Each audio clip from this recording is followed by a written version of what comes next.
राम राम सा खमा गणेश, स्वागत है आप सभी का my success centre YouTube channel पर। तो स्टूडेंट, आज हम अर्धवार्षिक परीक्षा मॉडल प्रश्न पत्र हैं वो लेकर आ चुके हैं कक्षा 12वीं के लिए। जी हाँ स्टूडेंट, 12th के लिए हाफ ईयरली एग्जाम किस प्रकार का देखने को मिलेगा एग्जाम में, ठीक है। राम राम सा खमा गणेश, स्वागत है आप सभी का my success centre YouTube channel पर। तो स्टूडेंट, आज हम अर्धवार्षिक परीक्षा मॉडल प्रश्न पत्र हैं लेकर आ चुके हैं कक्षा 12वीं के लिए। और जो पेपर है वो आपका भूगोल का रहने वाला। जी हाँ स्टूडेंट, भूगोल का पेपर किस तरह का आपको एग्जाम में देखने को मिलेगा, किस तरीके के क्वेश्चन है वो देखने को मिलेंगे, ठीक है। तो आइए बात की इस वीडियो को शुरू करते हैं। और आपका पेपर है वो इस बार है 37 नंबर का होगा। जी हाँ स्टूडेंट, 37 नंबर का होगा भूगोल का। और जो टाइम है वो 3 घंटे 15 मिनट का मिलेगा। और ये पेपर है ऐसा जो इसमें है ना, क्वेश्चन है वो क्या है, क्वेश्चन किस तरीके हैं कि नीचे दिए गए बहुविकल्प प्रश्नों में सही विकल्प है वो चुनकर लिखे, सही विकल्प है वो चुनकर लिखना है। और ऐसे क्वेश्चन है 5 क्वेश्चन आपको मिलेंगे, ठीक है। तो निम्नलिखित कथनों में से कौन से भूगोल का वर्णन है वो नहीं करता, कौन सा कथन है जो कि भूगोल का है वो वर्णन है वो नहीं करता है, ठीक है। तो इसमें समकलात्मक अनुशासन ये भूगोल का वर्णन करता है, बिल्कुल। मानव और पर्यावरण के बीच अंतर संबंधों का अध्ययन ये भी भूगोल का वर्णन करता है। और हमें क्या पूछा है, वर्णन है वो नहीं करता है, ठीक है। देवता पर आश्रित है ये भी वर्णन करता है। लेकिन प्रौद्योगिकी के विकास के फलस्वरूप आधुनिक समय प्रासंगिक नहीं, ये है वो वर्णन है वो नहीं करता है। तो इसलिए हम इसी को है वो मानेंगे राइट। तो हमें यही पूछा है, हम यही करेंगे। उसके बाद हम चलते हैं नेक्स्ट क्वेश्चन। निम्नलिखित में से कौन सा एक प्रतिकर्ष का कारक है वो नहीं है, ठीक है। कौन सा प्रतिकर्ष का कारक है वो नहीं है। जलवायु, जलवायु, जी हाँ बिल्कुल ये प्रतिकर्ष का कारक हैं। और बेरोजगार ये भी है वो कारक हैं, ठीक है। चिकित्सा, शैक्षणिक सुविधा ये है ना जो कि प्रतिकर्ष कारक हैं वो नहीं है, ठीक है। और ये महामारियाँ ये भी कारक हैं, ठीक है। लेकिन जो चिकित्सा और शैक्षणिक सुविधाएं ये आपका कारक नहीं है। तो इसमें कौन सा देगा, आपका ग है, बिल्कुल राइट आंसर हो जाएगा। उसके बाद थर्ड नंबर क्वेश्चन, निम्नलिखित में से कौन सी संख्या जनसंख्या के कार्यशील आयु वर्ग का प्रतिनिधित्व करती है, मतलब आयु वर्ग का प्रतिनिधित्व है वो करती है कौन सी संख्या, ठीक है। संख्या है वो बतानी है जो जनसंख्या के कार्यशील आयु वर्ग का प्रतिनिधित्व है वो करती है, ठीक है। तो इसमें अ है 15 से 65 वर्ष, 15 से 67 वर्ष, 15 से 64 वर्ष या फिर 15 से 59 वर्ष। तो आपका कौन सा हो जाएगा, 15 से 59 वर्ष। जो हमका जो ग ऑप्शन है वो राइट आंसर हो जाएगा। क्या हो जाएगा, 15 से 59 वर्ष है वो क्या करता है, संख्या है ये जनसंख्या के कार्यशील आयु वर्ग का प्रतिनिधित्व करती है। मानव विकास की अवधारणा निम्नलिखित में से किस विद्वान की है वो देन है, ठीक है। मानव विकास की अवधारणा, ठीक है, आपका चैप्टर है ना मानव विकास वाला। तो निम्नलिखित में किस विद्वान की देन, उस विद्वान का है नाम बताना है। तो इसमें क्या है, ऑप्शन है क प्रोफेसर अमर्त्य सेन, डॉक्टर महबूब उल हक, एलन सी शैम्पूर या फिर रेट जेल। तो इसमें कौन सा हो जाएगा, डॉक्टर महबूब उल हक हो जाएगा। कौन सा हो जाएगा, डॉक्टर महबूब उल हक। जो ख ऑप्शन है वो राइट आंसर हो जाएगा। उसके बाद नेक्स्ट क्वेश्चन है, फूलों की कृषि कहलाती है, फूलों की कृषि कहलाती है, ये आप भी बता सकते हो, ठीक है। बहुत ही जो कि आसान है। फूलों से आपका जो क्या आंसर होगा, पुष्प उत्पादन हो जाएगा। क्या हो जाएगा, पुष्प उत्पादन हो जाएगा। उसके बाद हमारा नेक्स्ट क्वेश्चन है हमारा, निम्न में से कौन सा कथन है वो सत्य या फिर असत्य है, ठीक है। मतलब सत्य असत्य को हमें पहचानना है, ठीक है। और ये क्वेश्चन आपका 4 नंबर का होगा। और ये जो ऊपर वाला ऑप्शन है वो 5 नंबर के हो गए, ठीक है। 5 और 4 9, ठीक है। इसमें कौन सा, हुगली के सारे जूट के कारखाने सस्ती जल यातायात की सुविधा के कारण स्थापित हुए। जो हुगली के सारे है ना जूट के कारखाने हैं ना जो कि सस्ती जल यातायात की सुविधा के कारण स्थापित किया, ये कथन है सत्य है। जी हाँ बिल्कुल ये सत्य कथन है, ठीक है। तो ये सत्य है, आप लगा दोगे। उसके बाद चीनी, सूती, वस्त्र एवं वनस्पति तेल उद्योग, स्वच्छंदन उद्योग हैं। तो क्या ये सत्य है, जी हाँ बिल्कुल ये सत्य कथन है, ठीक है। उसके बाद ग है जो कि खनिज तेल एवं जल विद्युत शक्ति के विकास ने उद्योगों की अविस्तृत कार्य के रूप में कोयला शक्ति के महत्व को कम किया है, ठीक है। ये तो ये की भी कथन आपका क्या सत्य है। पतन नगरों में भारत ने उद्योगों को आकर्षित किया नहीं, ये आपका कथन है क्या है, असत्य कथन है, ठीक है। तो ये क्वेश्चन थे जो कि मैंने बता दिए। उसके बाद अब है इंपॉर्टेंट क्वेश्चन की शुरुआत है हो जाती है। मानव भूगोल किस प्रकार अन्य सामाजिक विज्ञानों से संबंधित है, तो किस प्रकार से है यह आपको सिद्ध करके बताना है, ठीक है। तो इसमें क्या लिखोगे कि मानव भूगोल के अंतर्गत भूपटल के विभिन्न भागों में प्राकृतिक वातावरण के संदर्भ में मानवीय क्रियाकलापों के अध्ययन को महत्व प्रदान किया जाता है, ठीक है। क्यों, क्योंकि मानवीय समाज एक महत्वपूर्ण इकाई है। अतः मानव भूगोल का उन सभी सामाजिक विज्ञान से सहज संबंध स्थापित हो जाता है जो अपने अध्ययनों में मानवीय क्रियाकलापों के अध्ययन को प्रधानता प्रदान करते हैं। तो इस प्रकार से आप इसमें लिख सकते हो। उसके बाद ग्रामीण सड़कों का घनत्व पर्वतीय पठारी एवं वन्य क्षेत्रों में बहुत कम क्यों होता है? जो ग्रामीण सड़कों का घनत्व होता है ना, वो क्या होता है, पर्वतीय पठारी एवं वन्य क्षेत्रों में बहुत कम होता है। क्यों होता है उसका कारण लिखना है, क्योंकि पर्वतीय पठारी व वन्य क्षेत्रों में सड़क निर्माण करना एक कठिन कार्य होता है। मतलब जो कठिन वो कार्य होता है ना, ग्रामीण है, पर्वतीय है, पठारी वन्य क्षेत्रों में, ठीक है, पर्वत होता है। इसी कारण इस क्षेत्रों में पर्याप्त सड़कें निर्मित हैं, वो नहीं हो पाने से सड़क घनत्व में वो कम मिलता है। क्या मिलता है? सड़क घनत्व है वो कम मिलता है, ठीक है। तो इसलिए आप इसका कारण लिख सकते हो। उसके बाद नेक्स्ट क्वेश्चन है 5, मानव विकास के 3 मूलभूत क्षेत्र हैं, वो कौन कौन से हैं वो लिखने हैं। तो पहला क्षेत्र आप लिखोगे संसाधनों तक पहुँच। क्या है?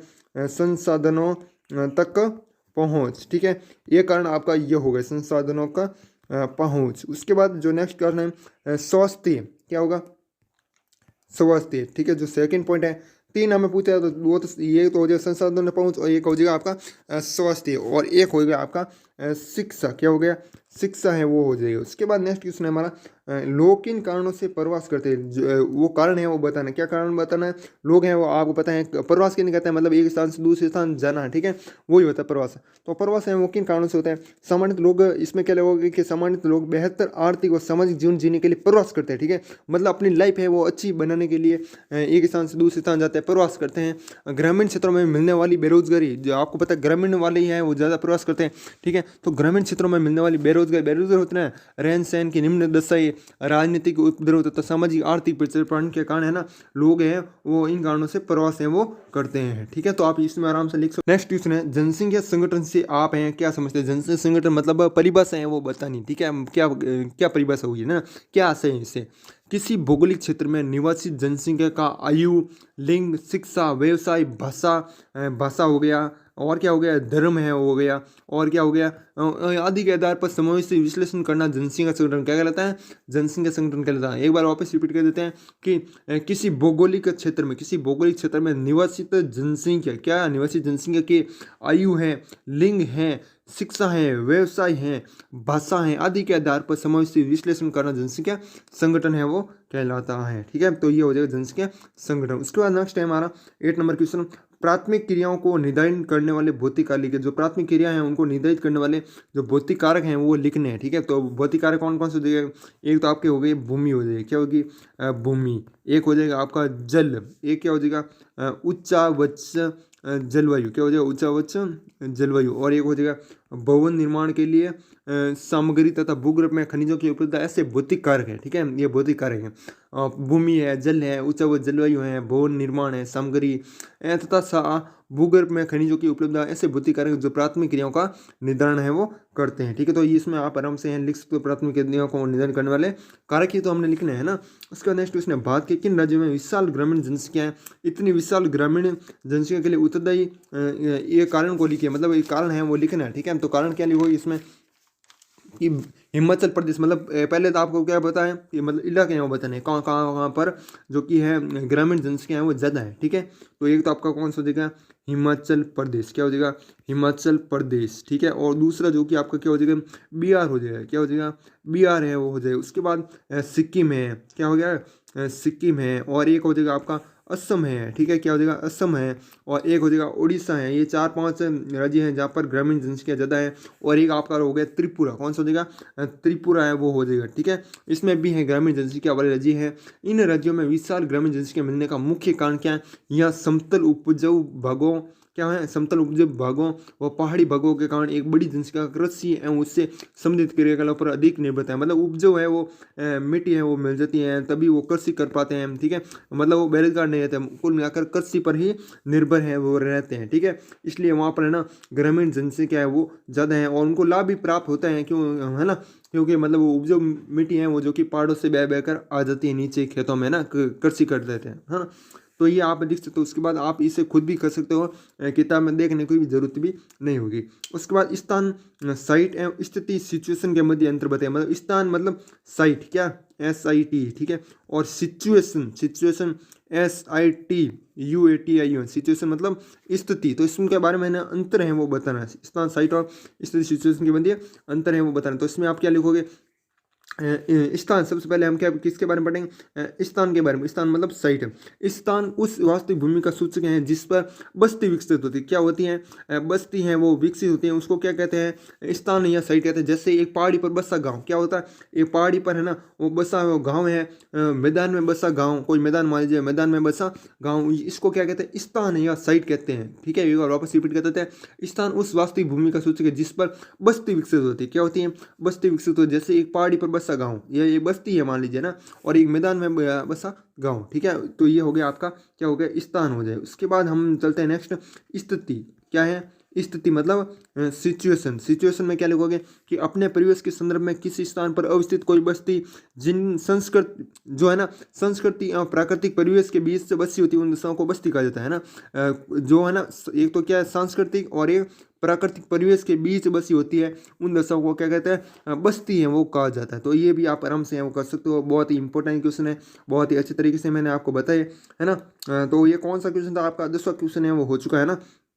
ऋणात्मक भुगतान संतुलन का होना किसी देश के लिए हानिकारक क्यों होता है? तो क्यों होता है उसका कारण है वो लिखना है। ठीक है, जो 11 नंबर क्वेश्चन है ना, तो उसमें क्या बताओगे? यदि आयात का मूल्य क्या होगा? आयात और निर्यात में तो आप जानते हो ना, आयात और निर्यात है ना, तो उसमें क्या होता है? यदि आयात का मूल्य देश के निर्यात मूल्यों की अपेक्षा अधिक होता है, किसका? आयात का मूल्य निर्यात मूल्य की अपेक्षा अधिक होता है, तो देश ऋणात्मक भुगतान संतुलन की स्थिति रखता है। किसी देश का ऋणात्मक भुगतान संतुलन उस देश में अंतिम रूप में वित्तीय संचय की समाप्ति को अभिप्रेरित करता है। ठीक है, तो ये आप आराम से इसमें लिख सकते हो। उसके बाद जो कि हमारा नेक्स्ट क्वेश्चन है हमारा, चतुर्थ सेवाओं का वर्णन कीजिए। किसका? चतुर्थ सेवाओं का वर्णन कीजिए। ये भी आपको 2 नंबर के क्वेश्चन है, वो स्टार्ट हो चुके हैं ना, ये 2 नंबर के। तो चतुर्थ सेवाओं का वर्णन है वो करना है। चतुर्थ सेवाएं मतलब कौन कौन से आते हैं इसमें, वो लिखना है। ठीक है, तो इसमें क्या लिखोगे? अनुसंधान तथा विकास पर केंद्रित क्रियाकलाप जो विशिष्ट कृति ज्ञान तकनीक दक्षता तथा प्रशासनिक क्षमता से संबंधित होते हैं, चतुर्थक सेवा कार्य कहलाते हैं। ठीक है, मतलब ये पहले परिभाषा, पहले क्या लिखनी है आपको? सबसे पहले तो परिभाषा लिखनी है चतुर्थक, जो कि आपका सेवा कार्य उनके बारे में ना। उसके बाद इसमें कौन कौन से आते हैं? जैसे कार्यालय हैं, पारंपरिक विद्यालय से लेकर विश्वविद्यालय कक्षाओं, अस्पतालों, चिकित्सकों के कार्यालय, रंगमंचों, लेखा कार्य तथा दलाली की फर्मों में कार्य करने वाले कर्मचारी इस वर्ग की सेवाओं में से सम्मिलित होते हैं। ठीक है, तो स्कूल विश्वविद्यालय, ऐसा स्कूल विश्वविद्यालय हैं, कॉलेज हैं। ठीक है, इनके बारे में आप लिख सकते हो। ये हैं आपके कौन सा आते हैं? चतुर्थ सेवाओं में आते हैं। ठीक है, तो ये आपका 2 नंबर का क्वेश्चन है हो चुका है। भारत में बच्चों के घटते लिंग अनुपात के 2 कारण हैं, वो बताने हैं। भारत में जो बच्चों के घटते लिंग अनुपात है ना, तो उसमें क्या होगा कि भारत में केरल को यदि अपवाद माने जाए, किसको? केरल है ना, तो केरल को अपवाद माने जाए तो भारत के सभी राज्यों में 0 से 6 आयु, मतलब 0 से 6 मतलब वर्ष के आयु के वर्ग के बच्चों का लिंग अनुपात निरंतर घट रहा है। इसके प्रमुख कारण है वो क्या है? किस वर्ग का घट रहा है? 0 से 6 वालों का। तो इसके कारण क्या है कि भारत में प्रसव पूर्व लिंग परीक्षण की सुविधा का अधिक प्रयोग होता है। मतलब ये जो कि परीक्षण है, मतलब नाम है, आपको याद रखना है, क्या नाम है? भारत में प्रसव पूर्व लिंग परीक्षण की सुविधा का अधिक उपयोग है वो हो रहा है। भारत में सामाजिक दृष्टि से महिला शिशु के तुलना में पुरुष शिशु के जन्मों को वरीयता मिलता है। मतलब क्या, मतलब लड़की नहीं जन्मना और लड़कियों का जन्म होता है, इसका मतलब अधिक है वो बढ़ावा यहाँ हो रहा है। ठीक है, तो इस कारण है वो जो कि बच्चे के घटते लिंग अनुपात का, ये 2 कारण है, आप लिख सकते हो। शुष्क क्षेत्रों में फसल उत्पादकता कम क्यों है? ठीक है, जो शुष्क क्षेत्र रहता है ना, वहाँ पर शुष्क क्षेत्र क्यों होता है? क्योंकि वहाँ पर वर्षा है वो कम होती है ना, तो इसलिए। तो देश के विस्तृत वर्षा निर्भर विशेषकर शुष्क क्षेत्रों में अधिकतर मोटे अनाज होते हैं ना, आपको पता है, जैसे दाल है, तिलहन है, इनके है ना कृषि है वो की जाती है। और सिंचाई है ना, बिल्कुल भी मतलब जो पानी थोड़ा पाव है, सिंचाई नहीं कर सकते, सिर्फ आप वर्षा मत ही निर्भर हो, है ना। तथा वर्षा पर निर्भर रहने के कारण इनकी उत्पादकता है वो बहुत कम है। शुष्क क्षेत्रों में फसल उत्पादकता कम क्यों है? ठीक है, तो ये वर्षा जो कि बहुत ही कम है, वर्षा का अभाव है, इसके कारण आप लिख सकते हो इसका कारण। इसलिए ये बहुत ही आसान क्वेश्चन है। उसके बाद 15 नंबर क्वेश्चन, मानव भूगोल के विषय क्षेत्र पर एक टिप्पणी लिखनी है। ठीक है, क्या टिप्पणी लिखो? थोड़ा सा मैं आपको बता देता हूँ, ज़्यादा है वो नहीं बताऊंगा। अब 2 या 3 मिनट में आपका ये पूरा हो जाएगा। और इसकी PDF है वो आपको हमारे टेलीग्राम ग्रुप में मिल जाएगी। टेलीग्राम ग्रुप का लिंक है वो डिस्क्रिप्शन में मिल जाएगा, या फिर आप सीधा सर्च कर लेना माई सक्सेस सेंटर, जो हमारे यूट्यूब चैनल का नाम है ना, वही हमारा टेलीग्राम ग्रुप का नाम है। वैसे नीचे ना वो पट्टी भी दिख रही होगी आपको, क्या दिख रही होगी नीचे? यहाँ पर देखो, ये ना पट्टी, यहाँ पर पट्टी पर लिखा हुआ है जो हमारे टेलीग्राम ग्रुप है ना, तो वहाँ पर जाकर सर्च कर लेना। और बाकी जो चैनल है वो उसको सब्सक्राइब है वो जरूर कर लेना। आगे भी आपको है ना मॉडल पेपर है वो मिलते रहेंगे जब तक आपकी अर्धवार्षिक परीक्षा खत्म नहीं हो जाती है ना। आगे कौन सा पेपर है आप कमेंट में हमें बता सकते हो। इसमें 15 मानव भूगोल के विषय क्षेत्र पर टिप्पणी लिखनी है। तो उसमें क्या लिखोगे कि मानव द्वारा अपने प्राकृतिक वातावरण के सहयोग से जीविकोपार्जन करने के क्रियाकलापों से लेकर उसकी उच्चतम आवश्यकताओं की पूर्ति के लिए किए गए सभी प्रयास का अध्ययन मानव भूगोल के विषय क्षेत्र में आता है। क्या आता है? पहली बात तो हमें मानव भूगोल को समझाना है ना, वो किस मात्रा है। तो इसमें आप लिख दोगे कि मानव द्वारा अपने प्राकृतिक वातावरण के सहयोग से मतलब अपने जीवन व्यतीत करने के लिए जो भी कार्य करते हैं और जो भी अपनी आवश्यकता होती है उनको पूरा करने के लिए जो भी हम कार्य करते हैं, जो भी हम अध्ययन करते हैं, वो मानव भूगोल के विषय के क्षेत्र में आता है। ठीक है, तो इस प्रकार से आप इसमें समझा सकते हो। यह बहुत आसान क्वेश्चन है। उसके बाद मानव विकास अवधारणा के अंतर्गत समता एवं सतत पोषणीयता से आप क्या समझते हैं? जो आपको पता है मानव विकास अवधारणा के 4 स्तंभ है। ठीक है, एक तो समता है, एक सतत पोषणीयता है, एक उत्पादकता है, एक सशक्तिकरण है। उसमें से ना समता और सतत पोषणीयता से आप क्या समझते हो वो आपको समझाना है। ठीक है, तो आप आराम से वो समझा सकते हो। ठीक है, तो ये क्वेश्चन थे जो कि मैंने आपको शेयर हैं वो कर दिए, बहुत ही अच्छे तरीके से आपको समझाए और बहुत ही अच्छे क्वेश्चन है, वो बहुत ही अच्छा मॉडल पेपर है और इसको यदि आप याद कर लोगे तो इसमें से काफ़ी सारे क्वेश्चन हैं वो एग्जाम में देखने को मिलेंगे आपको। ठीक है, तो बाकी अब आपका अगला कौन सा मॉडल मतलब कौन सा मॉडल पेपर हमें लाना चाहिए, कौन सा पेपर है वो आपका है, वो आप हमें कमेंट में बताओ ताकि हम उस हिसाब से आपके लिए पेपर हैं वो बनाते जाए। ठीक है, बाकी हिस्ट्री जियोग्राफी इनका पेपर का लिंक डिस्क्रिप्शन में मिल जाएगा, जाकर वो देख लेना। ठीक है, तो साथियों इस वीडियो को हम यही समाप्त करते हैं। यदि वीडियो पसंद आए हो तो वीडियो को लाइक और चैनल को सब्सक्राइब जरूर कीजिएगा। तब तक के लिए जय हिंद, जय भारत, वंदे मातरम।